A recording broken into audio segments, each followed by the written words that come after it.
Today I saw someone who should not be alive.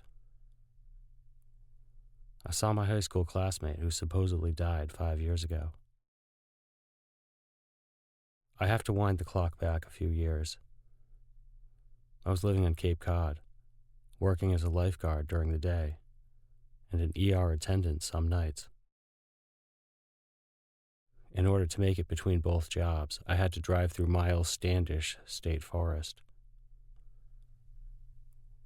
Like all dense, ancient wooded areas, the state forest has its share of urban legends centered on it. On a hot summer night several years ago, I closed up the pool and got into my car. Cruising down the loping thruway with the windows down and the radio on was always a relaxing way to end the day. Fixated on the hill crests in the distance, bathed in the humid late summer air, I almost failed to notice an overturned car jammed into the underbrush. The way the car's roof had been smashed down flat made me afraid of what I'd find. But I knew at the very least I should call what I find in to the police. I felt like all the sound was being sucked out of the world as I walked up to the overturned vehicle. The windshield was broken, and blood stained the hood. All my senses were consumed with not wanting to see, but having to know. So you can imagine how far I jumped when a man in a ratty sweatshirt stepped out from the brush behind me. I remember the sweatshirt because he was just pulling it over his head, and I remember thinking maybe it came off in the crash. He was extremely dazed and didn't respond to my first few queries. Slowly, laboriously, he began acknowledging me. He showed me his phone. He had dialed the police and claimed to be on the line with them. I told myself that I was satisfied and that stranger things have happened. But what I really wanted was to get the hell out of there. I was still riding an adrenaline high from expecting to see a mangled body, and I still felt like all the sound was gone.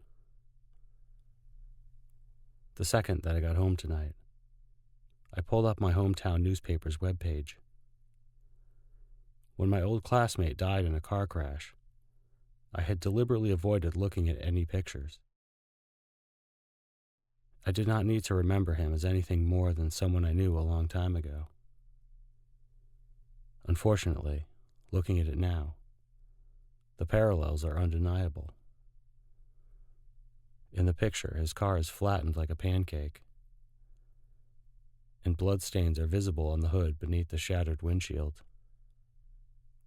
It's starting to look to me like someone in town knows what's happening and has been involved in covering it up for some time. People are being taken in the forest. What is this place?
In Carver and Plymouth, Massachusetts, stands one of the largest publicly owned recreation areas in the state.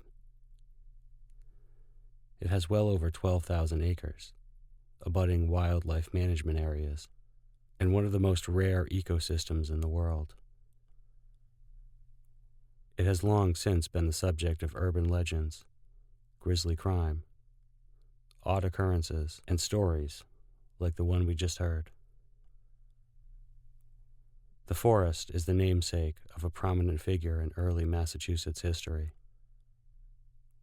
In the nonfiction book Mayflower, author Nathaniel Fibrick describes a scene from March 1623 in the Wessagusett colony of Massachusetts, which is current-day Weymouth. Once they had all sat down and began to eat, the captain signaled for the door to be shut. He turned to Pecksuot and grabbed the knife from the string around his neck. Before the Indian had a chance to respond, Standish had begun stabbing him with his own weapon. The point was needle-sharp, and Pecksuot's chest was soon riddled with blood-spurting wounds. As Standish and Pecksuot struggled, the other Pilgrims assaulted Wituwamat and his companion.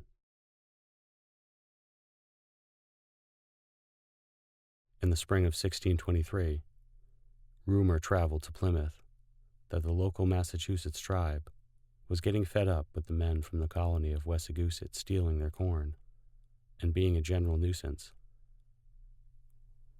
and they were planning a raid against them and possibly Plymouth.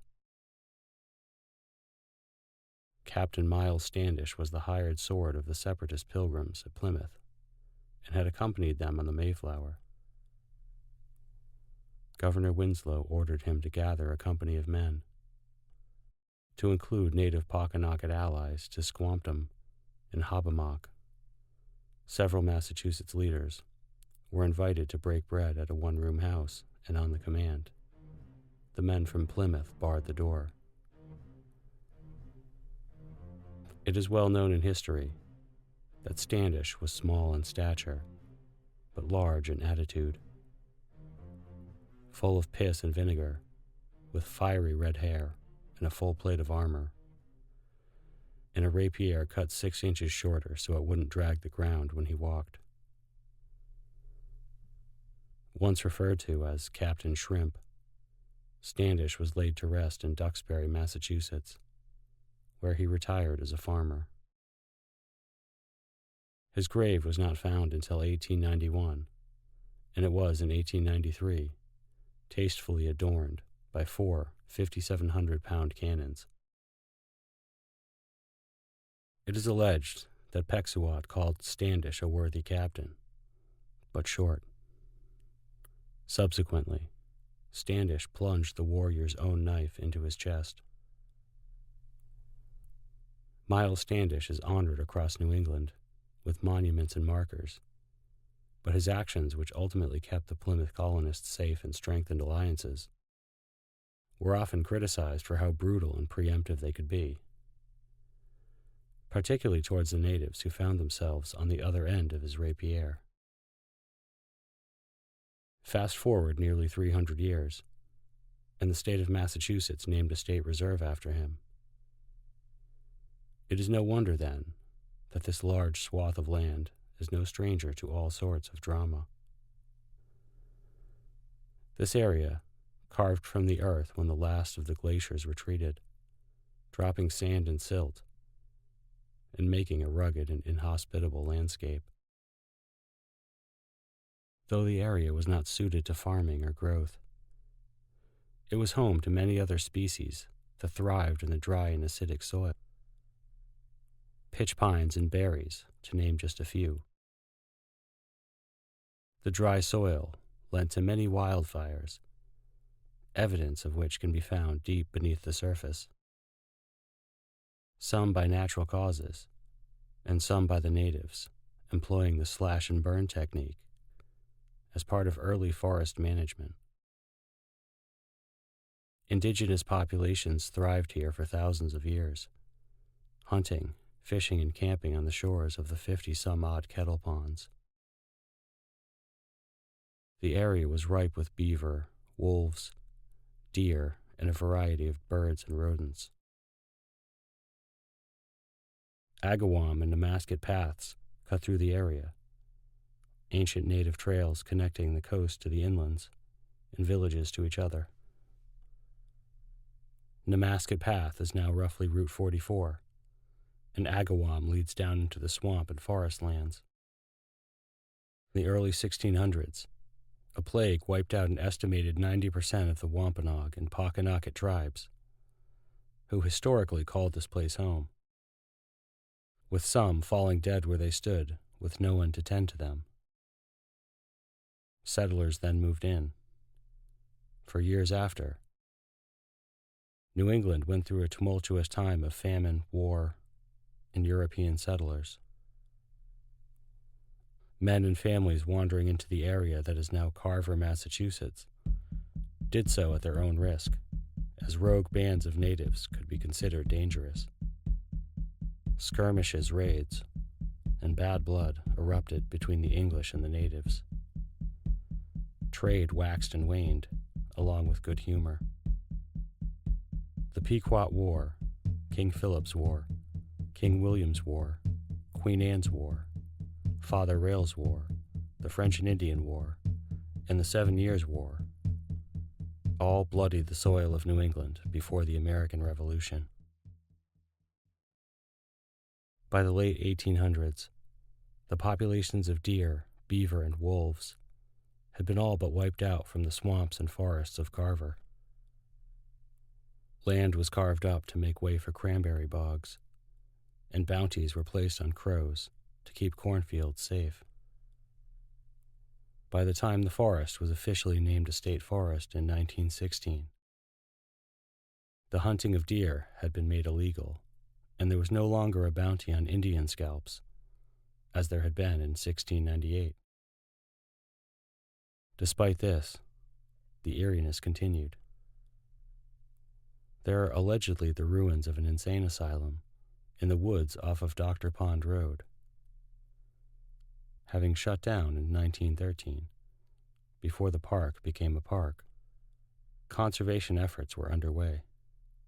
In the 1930s, the Civilian Conservation Corps came in and made miles of roads and cabins and facilities. In 1937, volunteer firefighter Herbert Benton was found dead by the roadside after fighting a blaze that was rapidly spreading. Others were injured attempting to save neighbors and to keep the fire contained. In the 1950s, a forest prison was set up, and the prisoners were utilized in conservation and firefighting. In 1992, 2 inmates walked away from the prison camp and were involved in a home invasion in Plymouth, just 2 miles away. The forest continued to be ravaged by fires throughout the 1980s, one being set by an arsonist in 1975. In 1976, 2 experienced pilots died when their chartered plane crashed into the forest. 1977 saw the brutal slaying of Ruth Masters, a teacher who was bicycling with her husband and 9-year-old daughter on the many miles of trails that wind through the woods there. She went off on her own while her husband rode slowly with their daughter. The next day, her husband and brother-in-law found her a ways off the trail, brutally assaulted and mutilated. It would be nearly 26 years before her killer would be convicted. In that time, people started reporting odd occurrences, like disembodied screaming, a wailing that seemed to come out of nowhere. This continued until Ruth's murderer was brought to justice. In 1986, 15-year-old Tracy Gilpin's body was found in a makeshift grave just inside the entrance to the forest. She had gone missing from Kingston, Massachusetts, less than a month before. She was found with a boulder on her head, her clothes missing, and her underwear pulled down.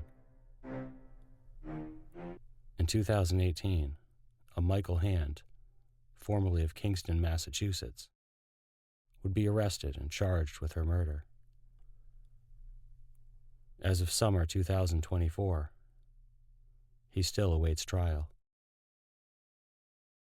In 1999, Martin Joseph Foley repeatedly raped a woman on a dirt road in the forest after stealing her passenger van that she had planned to shuttle her from the airport to a hotel west of Boston.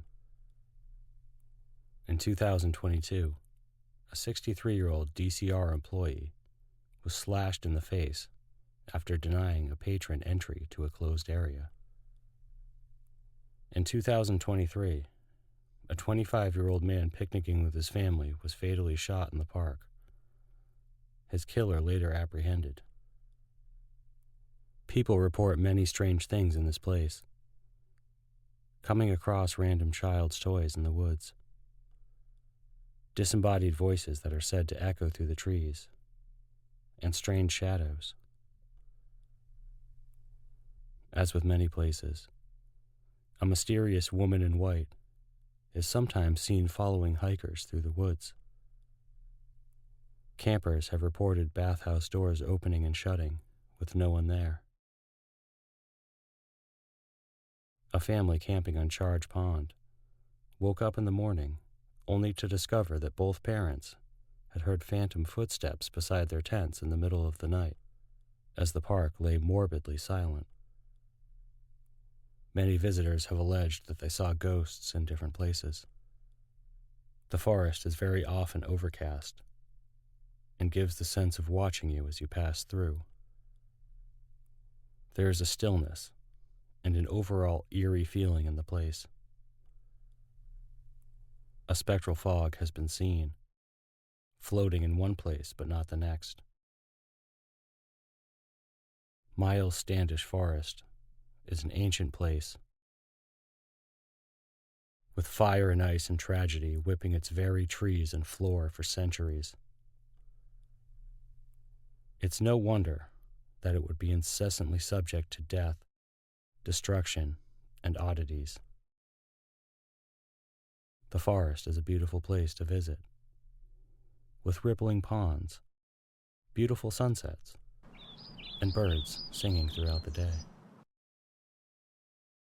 But be careful out there.